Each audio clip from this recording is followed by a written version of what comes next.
You are now listening to 15 Minutes of Fame Radio. Let's go! All right, yo, man, 15 Minutes of Fame. I kind of knew that you would have been all right on that Summer Madness stage, but I think you just proved a lot of people wrong tonight, brother. Anybody that was doubting you? A lot of people. Oh. I ain't focused on them. You know what I'm saying? Thank you. That's a big piece of shit. Best ace Amin I ever saw. Thank you. I made the right time for it, my nigga. Thank you, bro. Thank you. My nigga. My nigga. Thank you, bro. Thank you. Best Amin I ever saw. Thank you, bro. First, second, third, all great rounds. Thank you. And from Nitty. So this is definitely I guess we could call it a classic, man. Man, don't, you know what I'm saying? Don't put that curse on it yet. What the people calling it, man? I'm one of the people. Oh, you are. My bad. You one of the main people. You been here. My bad. I don't want to make it seem. Yeah. Now I'm sitting there like, I'm trying to get my clips, but at the same time, and I'm trying to absorb it, man. Oh shit. First off, man, I'm gonna go right to the third round, man. Okay. I don't know. Hold it. Let me please. Thank you, man.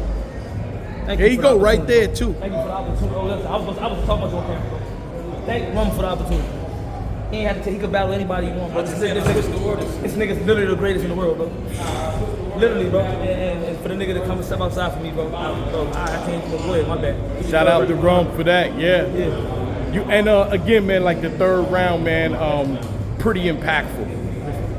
I gotta look back in history and see if anybody actually went to war like that for smack. Yeah. Like you said a lot in that third round, and you touched on a lot of shit. The battle. I didn't touch on You said a lot of shit. I did that. You mentioned, no names, of course, but you mentioned how many battle rappers they bailed out and helped, and niggas still turning their backs on them and shit like that, and the whole I'm so caught up in the interview right now with so much stuff said. Talk to me about that third round, man.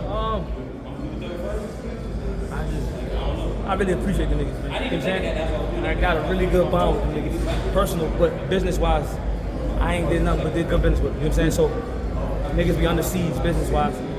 Eat here.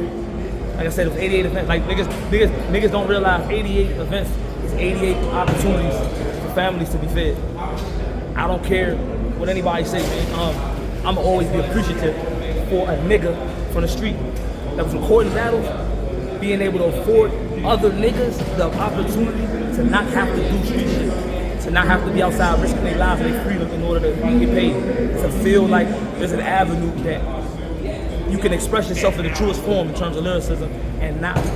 I appreciate them niggas, you know what I'm saying? And not enough had been done to defend or to express publicly the appreciation for them niggas. So I just felt like, okay, this is the time to do it, you know what I'm saying? Right. So, going into writing that round, like what are you saying? I gotta do this. It's time to do this. Try to tie it in the rum, the insanity first.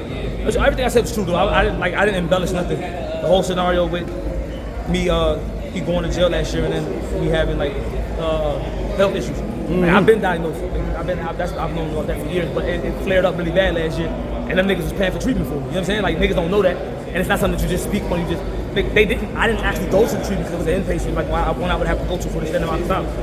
But I asked them niggas, I'm like, yo, what really helps me is putting my energy towards creativity. So if I can write and rap, if I got stuff to rap for, I didn't have no viable opponents, I didn't have nothing. The niggas just sent me 2 contracts. You know what I'm saying? Just to look out, just like, yo, if that's what you need in order to put, and the part I didn't say about it, which I meant to, was that before they offered me the opportunity to, they gave me the battle, they said they would sit me out indefinitely, but give me whatever battle I wanted when I came back. They wouldn't penalize me monetarily or like my stature-wise if I just needed some time. You know what I'm saying? So,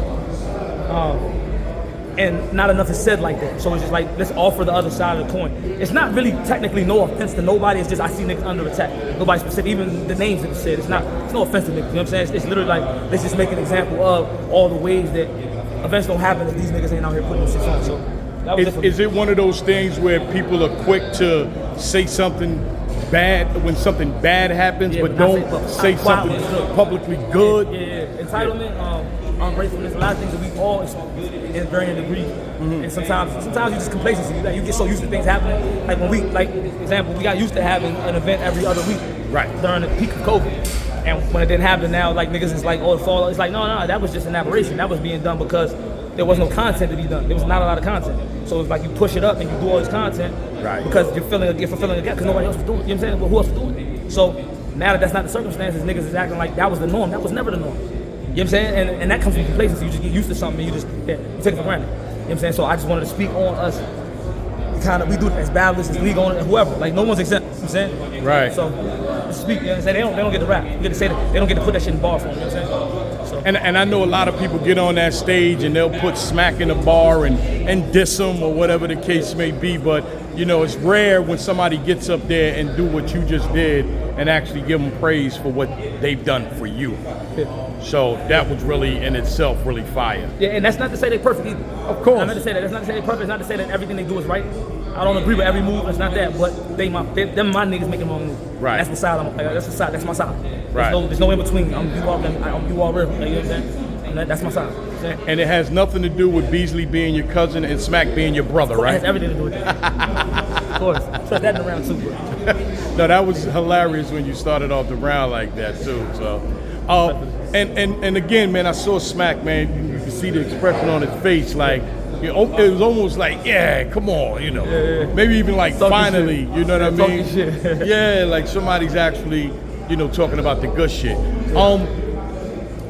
Thank you, brother. Thank you, man. I'm proud of you, man. Hey, man, thank Pete, thank JB, thank Beasley, thank Smack, thank KD, thank you, thank Bum Nitty, thank Dungeon Family, thank whole KML, thank Kills, thank my man Rum. You sound like you just won an award.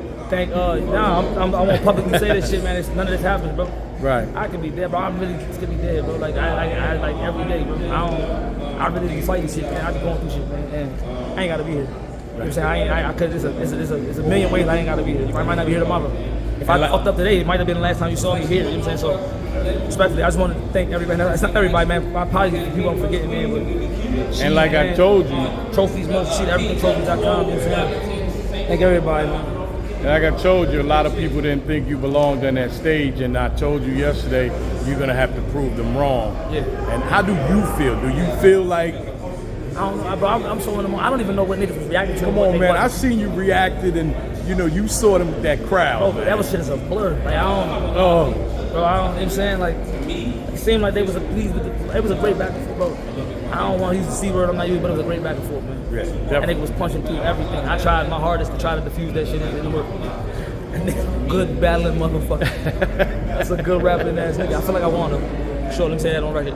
Okay, they were saying 1-0 towards you in the first. At least I think. I wasn't sure who they were saying 1-0. They said to. 1-0 going to third. Yeah. I feel like I got the Well, we got the rest of the event about to jump off, man. Yeah, Y'all set the bar very high. That's what I wanted. I wanted every battle to be compared to that battle for the rest of the night. Yeah. 15 minutes of fame. You are now listening to 15 Minutes of Fame Radio. Let's go.